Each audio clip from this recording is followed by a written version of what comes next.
Merci Serge, merci à tous vous pour être ici un vendredi après-midi. Évidemment, merci à l'organisation pour me donner l'opportunité d'être ici. Vous pouvez voir que je ne suis pas parti du club francophone, donc je présente mes excuses. De toute façon, je vais parler en français.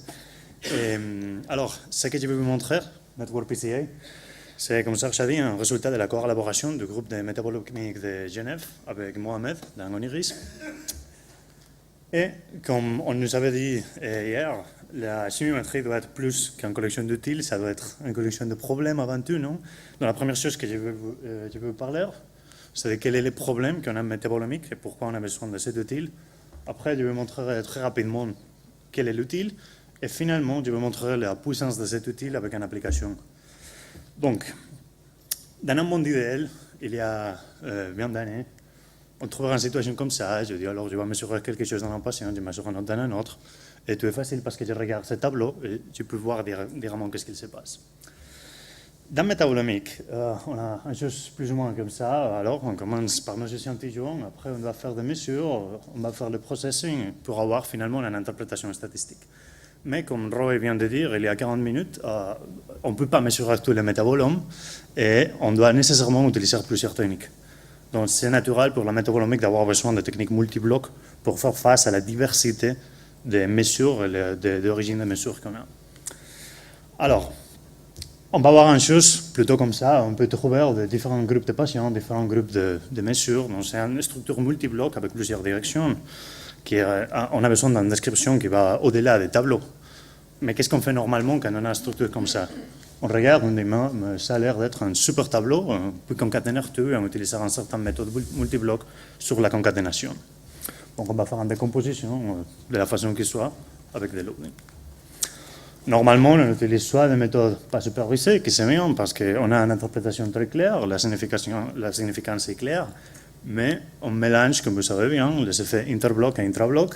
Donc on perd un peu de l'intérêt de séparer les deux blocs comme on avait dans ces matrices tout simples. On peut faire des supervisés pour ça, donc on maximise de façon explicite la variance interbloc. Mais en faisant ça, la significance statistique devient un peu plus compliquée à comprendre. Si bien on a des loadings qui nous parlent directement de la structure interbloc.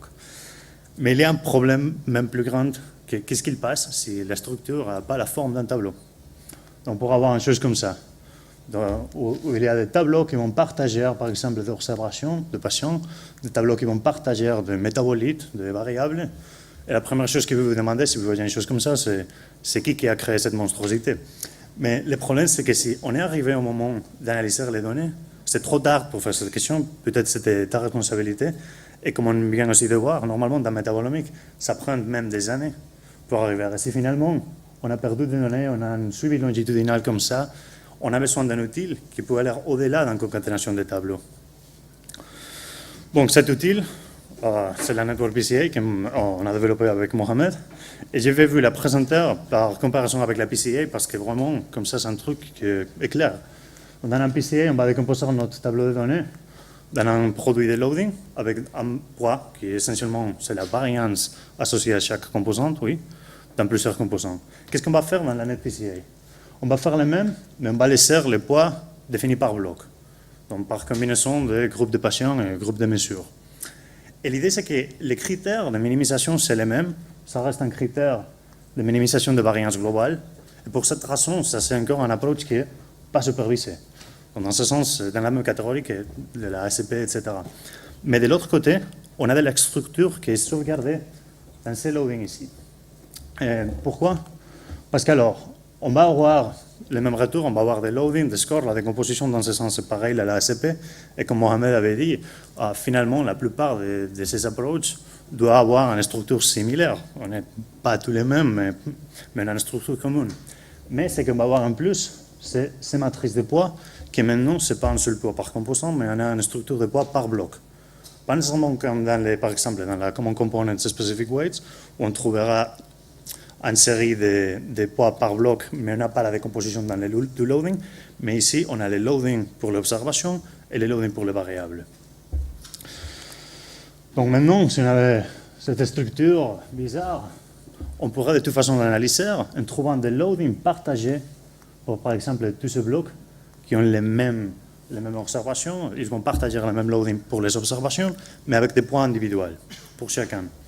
Donc finalement, on va avoir une structure comme ça, on va des poids par bloc, et après, on va avoir une fonction qui va mapper chaque bloc en un certain groupe, soit d'observations ou de variables. Donc dans ce sens, c'est une généralisation directe de l'ACP. Donc ce que je vais vous montrer maintenant, c'est appliquer un exemple concret de métabolomique. Quelle est la puissance, qu'est-ce qu'on va avoir des extras sur un ACP avec ces méthodes. Donc on a choisi un jeu de données qui a marché très bien pour ça, c'est un jeu de données sur la chronic kidney disease, que c'est une maladie avec une prévalence très importante dans la population. C'est caractérisé par une perte progressive de la fonctionnalité du rein. Et ça, c'est très intéressant pour nous, parce que d'un côté, évidemment, ça va avoir un impact direct sur le métabolome, donc on a un intérêt métabolomique, mais car il va y avoir plusieurs stages de la maladie, on va avoir une décomposition naturelle pour bloc. Donc je vous montre. Les dessins, c'était comme ça. On avait mesuré dans 4 techniques expérimentales, avec 328 composés différents, les métabolomes du groupe de patients. Ça a pris presque 12 années pour tout mesurer, donc c'est vraiment un très gros effort pour avoir toutes les données. Et après, on a 3 groupes de patients. Il y a les contrôles, les patients sains, il y a les groupes intermédiaires avec un développement intermédiaire de la maladie. Et finalement, il y a les groupes finaux qu'on a avant et après la dialyse. Donc ça va de façon naturelle nous donner une structure où ici on a des tableaux qui partagent les mêmes variables et les mêmes patients. C'est-à-dire qu'on a un petit suivi longitudinal dans les directions temporelles pour ces groupes. Bien sûr, on pourrait prendre tous ces tableaux, l'écrire comme ça, tout concaténer et faire une analyse. C'est intéressant pour lequel on a choisi cet exemple maintenant. C'est pour pouvoir donner un exemple qu'on peut comparer dans NetPCA et aussi dans un ACP normal. Donc, qu'est-ce qu'il passe si je prends toutes mes données et je fais un ACP? Je trouve un score plot comme ça. Si je fais la Network PCA, je trouve ça. C'est pareil. La seule différence, c'est qu'on a une séparation un peu meilleure dans les groupes de end-stage post-dialysis. Et c'est intéressant, vous pouvez voir que dans ce jeu de données, c'est très facile à identifier que la composante principale, c'est l'évolution de la maladie. On a le groupe de contrôle, le groupe intermédiaire, le groupe final. Et après, quand on fait la dialyse, on va revenir en arrière parce qu'on attend qu'on a amélioré la situation. Mais aussi, on va développer en différence ce qu'il soit dans la deuxième composante. Ça, c'est un niveau de score plot, mais vous pourrez me dire, mais alors, qu'est-ce qu'il se passe avec les loadings, que finalement, c'est l'information qu'on veut.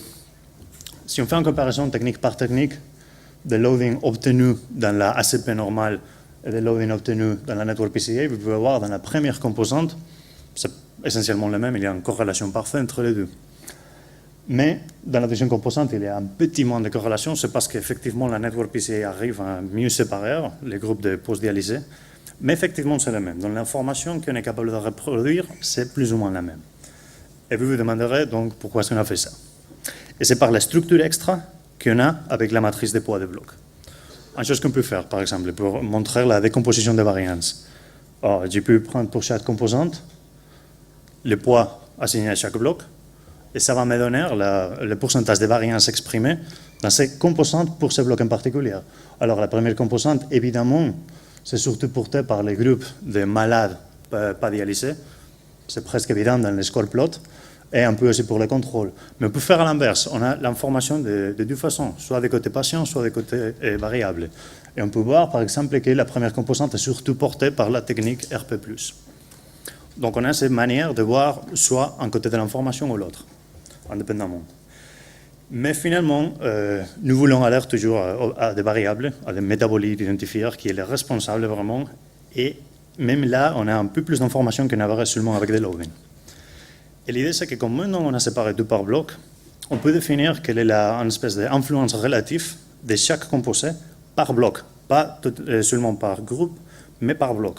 Qu'est-ce que je fais? Je prends la variance résiduelle que j'aurai avec mon fit total, et je peux enlever seulement ces composés dans ces blocs spécifiques, et ça me donne l'augmentation relative des variances résiduelles dans ces blocs.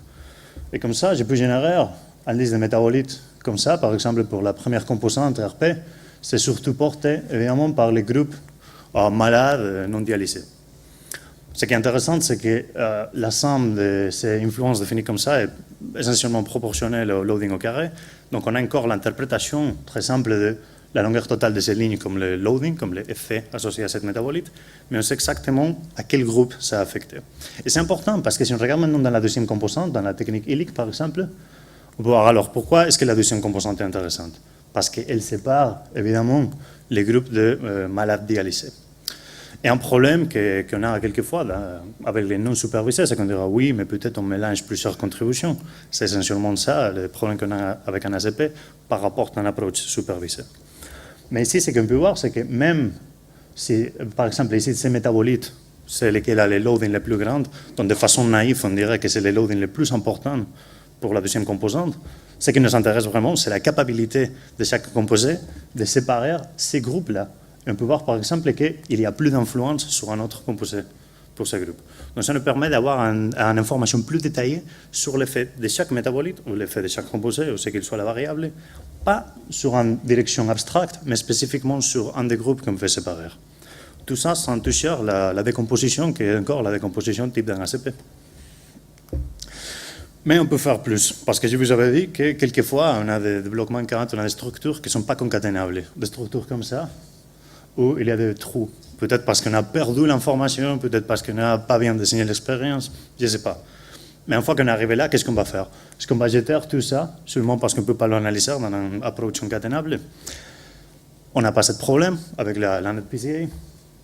Et je vous montre qu'est-ce qu'il passe quand, après prendre le jus de données original et enlever certains groupes, je fais l'analyse. Donc le score plot reste presque les mêmes. On peut voir qu'ici la séparation c'est un peu pire, mais reste essentiellement les mêmes. Même les loadings.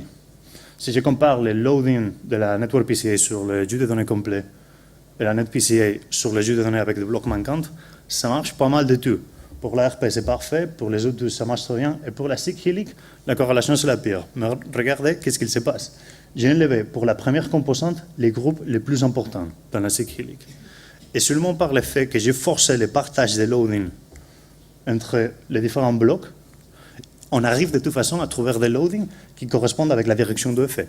On ne trouve pas des composés que dans les jus de données originales avaient un effet négatif et après on a un effet positif, ou à l'inverse. Donc vraiment, on est capable de reconstruire l'information relative en bloc manquante en utilisant les constraints de partage. Alors, pour résumer, on voulait une méthode multivariée qui était d'un côté non supervisée pour rester dans l'air de ne pas avoir besoin d'un cross-validation, mais qui en même temps, dans les outputs, donc pas dans les minimization goals, mais dans les résultats, nous donnait un peu plus d'informations sur la structure des données. L'outil qu'on a utilisé pour ça, c'est la Network PCA, qui marche parce qu'on va permettre à chaque bloc d'avoir un point indépendant, donc une influence indépendante sur la variance, mais en partageant les loadings sur les différents blocs. L'exemple sur lequel on a travaillé, c'était la chronic kidney disease. Donc, chose qu'on peut se rappeler, ça a été également robuste qu'un ACP normal, mais on a pu extraire plus d'informations sur l'influence de chaque composé par bloc. En plus, on a pu travailler avec des blocs manquants. Évidemment, tout ça a été déjà implémenté en MATLAB et maintenant on est en train de travailler pour faire des ports à des langues, comme on avait parlé, des langues du futur type Python et aussi pour faire une interface graphique pour faire une utilisation facile. Merci beaucoup. Si vous avez des questions, je serai content de répondre.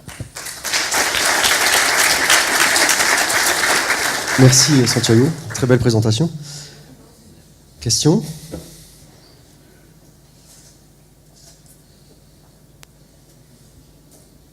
Pas de questions sur cette approche très originale?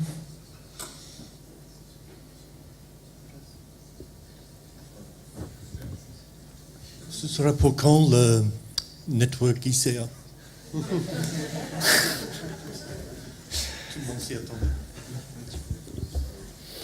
On pourra faire la même approche, je veux dire, finalement, le pass ici, au lieu de mettre ces critères de minimisation, on pourrait considérer un critère d'indépendance des composants. Le problème, c'est que je ne sais pas exactement comment écrire l'algorithme dans ce cas-là, parce qu'ici, ce qu'on fait, c'est une optimisation alternée dans les différentes variables, parce que c'est facile de trouver par une fonction comme ça que le gradient descent pour chaque loading. Pour faire un ICA, je ne sais pas exactement comment ça marcherait, mais en principe, on pourrait écrire la même décomposition et après,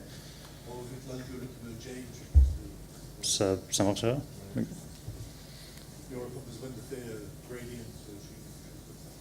Faut faire attention parce qu'il y a un problème maintenant. Les loadings n'habitent non plus dans une sphère, mais dans un produit de sphère. Et les problèmes de multiples minima pourraient être. La topologie est plus compliquée. Une autre question? Moi, j'ai une petite question. La première est assez simple. En termes de vitesse de calcul, c'est pas beaucoup plus lourd qu'une PCA classique? Non, alors on n'a pas super optimisé, mais D'accord.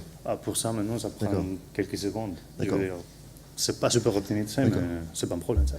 Et une question plus intéressée, est-ce que vous mettrez à disposition du code par rapport à ce réseau de PCA? Alors ça, on est en train de finir le développement et j'espère que bientôt on aura une version fonctionnelle avec interface graphique et tout, et MATLAB et Python. Mais pour le moment, on est en train de développer. Vous savez, je pense qu'on peut remercier de nouveau Santiago.